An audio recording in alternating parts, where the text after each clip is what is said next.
చిలుకూరు బాలాజీ ఆలయ ప్రధాన అర్చకుడు రంగరాజన్పై దాడిని తీవ్రంగా ఖండిస్తున్నామన్నారు మంత్రి శ్రీధర్ బాబు.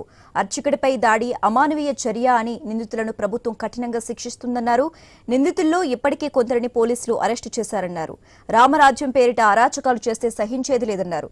ప్రభుత్వ చీఫ్ విప్ పట్నం మహేందర్ రెడ్డి, కాంగ్రెస్ సీనియర్ నేత విహెచ్తో కలిసి రంగరాజన్ను పరామర్శించారు. చిలుకూరు బాలాజీ దేవాలయం దగ్గర భద్రత పెంచమని అధికారులను ఆదేశించామన్నారు.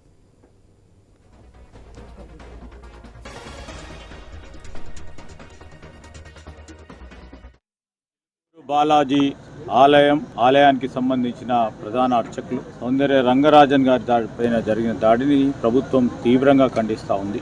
రామరాజ్యం పేరిట ఎవరైనా హింసాత్మకమైన ఘటనలు చేసినా ప్రభుత్వం చూస్తూ ఊరుకునేది లేదు, ఉపేక్షించేది కూడా లేదు. ఈరోజు దాడులు చేసిన వారిపై కఠినంగా ప్రభుత్వం వ్యవహారం చేస్తుంది. నిన్న కూడా జరిగిన సంఘటనకు సంబంధించిన సమాచారాన్ని పూర్తి స్థాయిలో ఒక పక్షాన వెనువెంటనే ఆ నిందితులను అరెస్ట్ చేస్తూ చిలుకూరు బాలాజీ ఆలయానికి సంబంధించిన ప్రధాన అర్చకులు సౌందర్య రంగరాజన్ గారి పైన జరిగిన దాడిని ప్రభుత్వం తీవ్రంగా ఖండిస్తూ ఉంది. రామరాజ్యం పేరిట ఎవరైనా హింసాత్మకమైన ఘటనలు చేసినా ప్రభుత్వం చూస్తూ ఊరుకునేది లేదు, ఉపేక్షించేది కూడా లేదు. ఈరోజు దాడులు చేసిన వారిపై కఠినంగా ప్రభుత్వం వ్యవహారం చేస్తుంది. నిన్న కూడా జరిగిన సంఘటనకు సంబంధించిన సమాచారాన్ని పూర్తి స్థాయిలో ఒక పక్షాన వెనువెంటనే ఆ నిందితులను అరెస్ట్ చేస్తూ